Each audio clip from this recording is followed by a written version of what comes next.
Hey YouTube, my name is Dan from UFC. I'm Luis from UFC. It's nice to meet you guys. Today we're going to talk about procrastination and how we help our students with procrastination. We wrote a pretty in-depth blog, links down below, just talking about some of the theories that we have around procrastination. If you are interested, check that out on our website. But if you find this video helpful, go ahead and smash that like button, subscribe, comment below. We'd love to hear whatever you guys have or whatever you guys think about our thoughts and any feedback you guys have in general.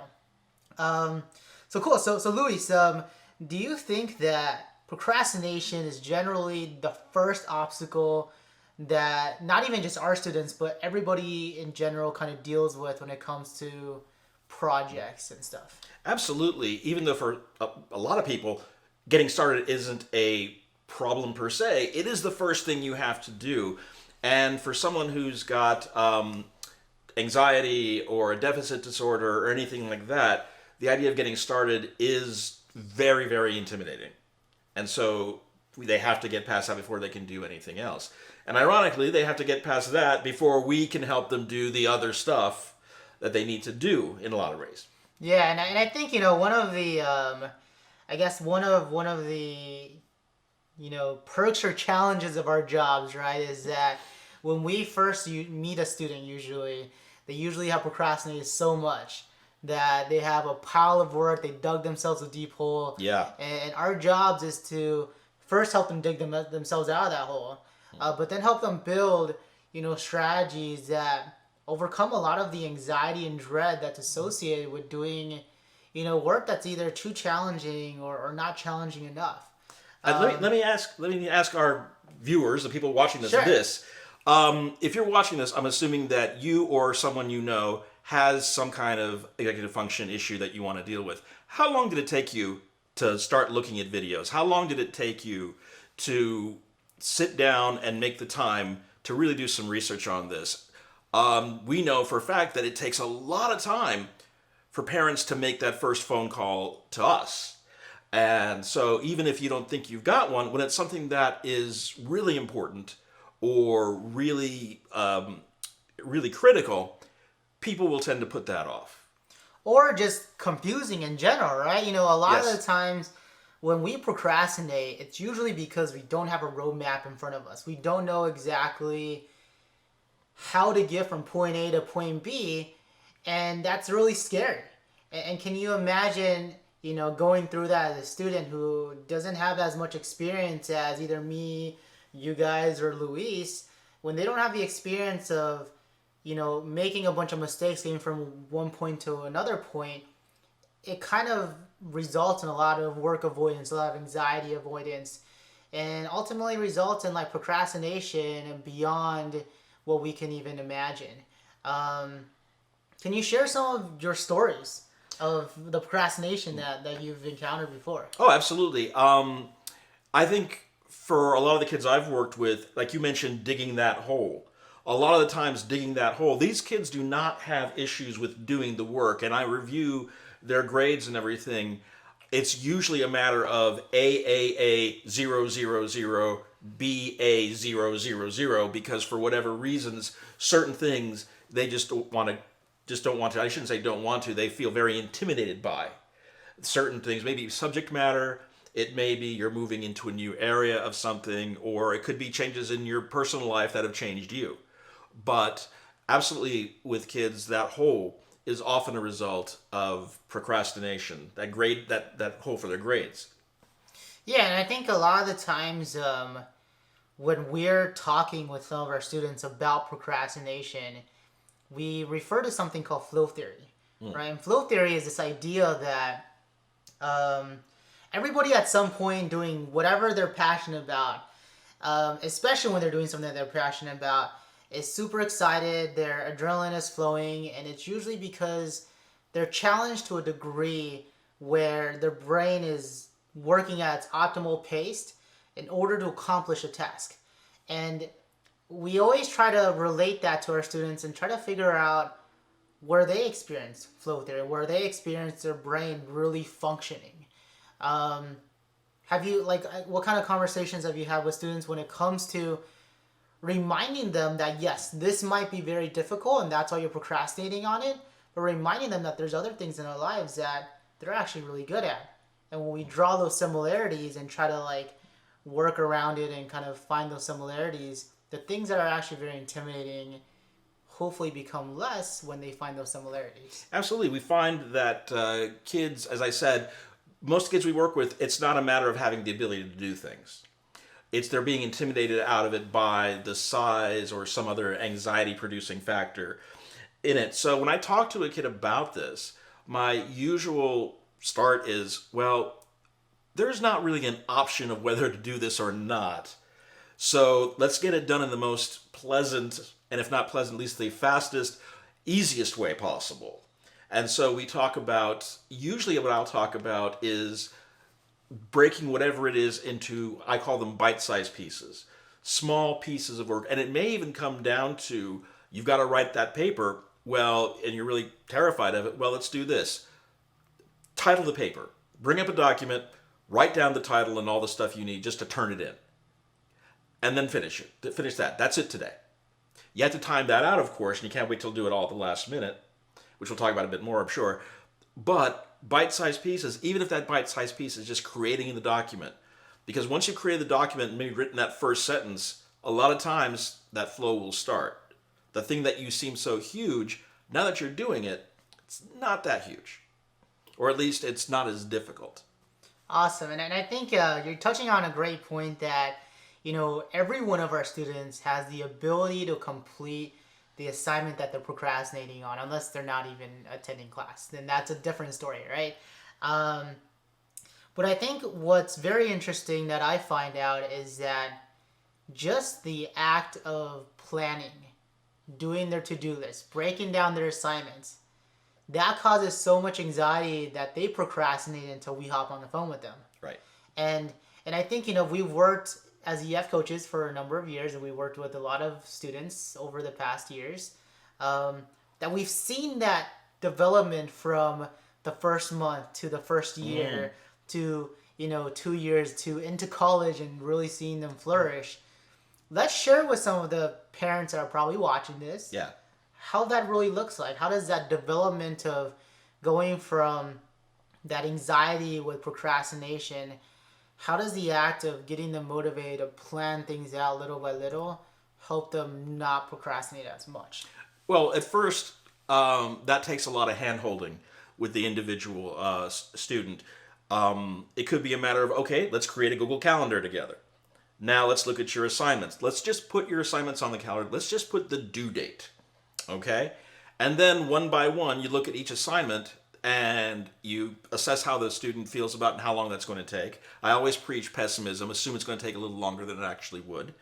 And then you figure out, can you do this in one shot or do we need to break it down a little bit?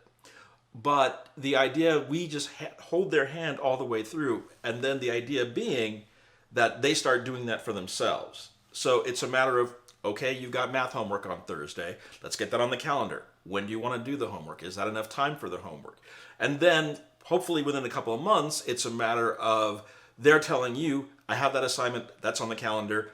I have this assignment, that's on the calendar. And then you can walk through it with them and make sure they're doing it, quote, properly, and that, they're not missing anything. But that's the goal in all of what we do, is to create self-sufficiency. Awesome. And I guess let's talk a little bit more about how to like break down or how to overcome obstacles that are either too challenging or obstacles that are actually really easy. And I think one of the things about procrastination that's super funny is that we actually procrastinate a lot when something's really easy. And the perfect example that I think everybody at some point in their life can relate to is either washing the dishes, washing your clothes, doing your laundry, washing clothes, doing laundry, same thing, cleaning your room, like whatever. Like those are really easy things, right? Even remember one of my students told me that they always miss a vocab quiz that's online. And in the vocab quiz, they can actually look at the words right next to the quiz, to match it up, and it only takes them like 5 minutes to do. And I asked him, well, why don't you do it? He's like, well, it's so easy. I'll do it at the end of the day. And what happens? They forget. So what are some strategies that you talk about when it comes to that kind of procrastination, when something is so easy? You talked about when something's really challenging, you break it down, but when something's so easy, what do you do? Well, if it's something that's a permanent fixture in your life, like laundry, then the situation that what I would be telling the student would be, it's not going to go away. It's got to get done. Why wait until it's a huge pile of laundry when you're measuring your laundry in terms of height? So what we want to do is get students to realize that, okay, this may be a big job now, but if you make it habitual, it's a little job that happens every so often.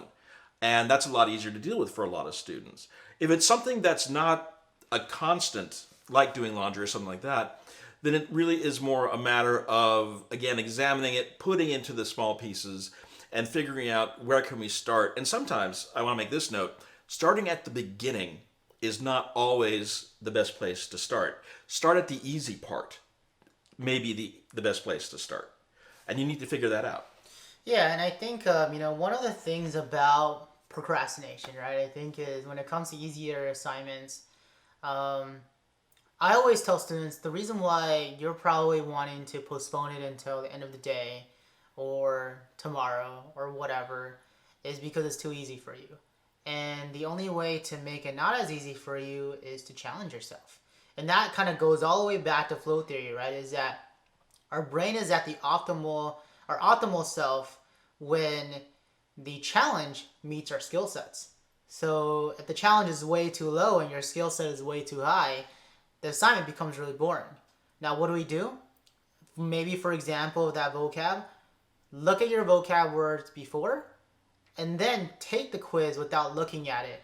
You can always double check it before you submit it, but challenge yourself a little bit. And I know for some of our students, the idea of doing something extra sounds like a lot of work. Another thing I might say is set a timer and see if you can do it faster. Or you can maybe group them together and do them all at once, right? But challenge yourself by timing yourself, beating a personal record or something like that. That usually helps hopefully motivate you to not procrastinate on the really easier ones. Go for it.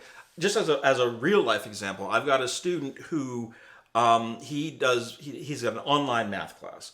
And he does fairly well in math. He's generally an A student. But I found that his quiz scores were terrible. He did the math assignments and the quiz scores are terrible. So we look at this. What's the difference? He was putting off the quiz. So that he'd do the homework on Monday. The quiz is due Friday. He would do the quiz Friday an hour before it was due. And he couldn't come up with a good reason for that. We're still really not sure why. I think it's because it's a graded thing that has more importance to it. That's why he put it off. But whatever reason he put it off, we had to show, and this is a case of just make the rule. If you're going to do the assignment, do the quiz right after. And that solved the problem. His quiz scores are consistently higher now because for whatever reason, he was doing the second part way too late. And that's actually a great example, right? Because a lot of the times, our students actually procrastinate because of the anxiety and dread associated with an assignment. And what's so wonderful about some of our students is that logic is kind of the most common sense logical thing for them to really think about, right? But they sometimes space over it. They don't really think about it because the anxiety gets so great. And Luis's example is great because everybody understands that if you do the assignment and then you do the quiz right afterwards, you'll probably do better because you retain the information, right? Yeah. And when we explain that to our students and we kind of walk them through, this is how we should plan it so that we get in front of our procrastination. Because I guarantee you what is probably happening with Luis's student is that if he does his assignment on Monday, Tuesday rolls around, he's like, maybe I should do my quiz. And then Wednesday rolls around, it's like, maybe I should do my quiz, but I kind of forgot a lot of it. And Thursday rolls around, it's like, oh my God, I don't remember any of it. I got to study a little bit. He maybe starts to study, and then he doesn't finish studying because it's a lot. Um, Friday rolls around. He's like, oh my God, I got to get this in because it's late now, whatever. It's due at 9 a.m. It's already noon or something. So he just takes it, doesn't do very well, hurts his self-esteem, and reinforces that procrastination because what we don't really talk a lot about procrastination anxiety is that it's a constant neurological pathway that a lot of our students walk in. They run in that pathway and they get so used to it. And the longer they get in that pathway, the longer they get stuck in that pathway, the more and more logical and the more comfortable that pathway is. Anxiety is actually a very comfortable thing for our brain to get used to. It doesn't feel good to us, but it's very comfortable for our brain to just stay on that anxiety-provoked path. And let me tell you, this student that I was talking about, he has a very logical reason for everything that we're addressing. He has an explanation, but it's very convoluted because he needs to stay on that path right now. He feels that's the only way he can stay on that path, and he makes a very convoluted, and I can see the logic. Once in a while it has to be, but that's not working. You have to show the goal isn't to finish, the goal is to get a decent grade on the quiz. And what you're doing doesn't work. And so sometimes it's an argument, especially with this kid, but eventually they will come around to see that maybe the anxiety of starting a quiz is a lot less than the anxiety overall of having terrible grades. It's a lot less than the anxiety of facing your parents or your teacher when your grades are terrible. So comparing anxiety, I find, is often a help in helping kids get started. Yeah. And okay, so let's kind of wrap this up, right? Okay. Because I think that maybe to our audience, they've kind of felt like we've gone on a tangent of like, okay, how do you stop procrastination, right? I feel like, Dan and Luis has kind of gone on a tangent, etc. And I think the point of us kind of going on more of a discussion form for this topic is that procrastination is very complicated. It's not as easy as let's just get it done. Right? A lot of times when we see our kids and we see that they're procrastinating, we just say they're unmotivated, they're lazy, they don't know what they're doing, right? They love playing games, right? And a lot of the times there's deeper meanings and deeper roots to why they're procrastinating. A lot of it has to do with anxiety. A lot of it has to do with the lack of structure and planning that leads to procrastination to occur.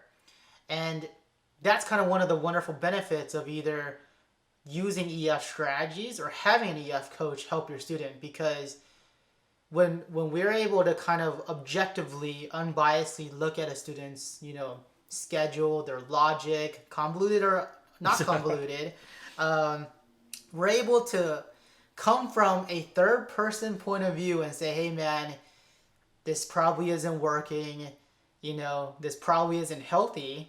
Let's figure out a way to make your life easier. And I think every student that procrastinates a lot understands that it's very stressful. And it causes a lot of turmoil in the family and school and themselves. And the idea of making their lives easier by putting in strategies to not procrastinate is very appealing to them. So that's kind of my wrap up. Do you have any other wrap ups? Yeah, I do want to add one thing, and that is you use the word lazy. And in this context, it's fine, but I always tell my kids, and they almost all of them at some point will say, well, I'm lazy. I shut that down immediately. Lazy is such a judgmental word. And that's part of that low self-esteem. They internalize it and call themselves lazy. And any other term like that, I shut it down immediately because I'm not here to judge, I'm here to help. And if they're judging themselves so harshly, it makes it a lot harder for us to help the student and for the student to help themselves. Awesome. All right. Well, thank you guys so much for your time, for tuning in. If you liked what we talked about, please like our videos, share it with your friends, families, etc. And if you like what we talk about in general, subscribe to our channel. We do post videos, or we try to post videos once a week. We will be coming out with a podcast and just general rants about education that we're both very excited about. He rants. I have reasoned discussion. And if you have any questions or if you have just any general commentary, drop a comment below. We love to stay engaged. Thank you guys. Talk to you guys soon. Thank you.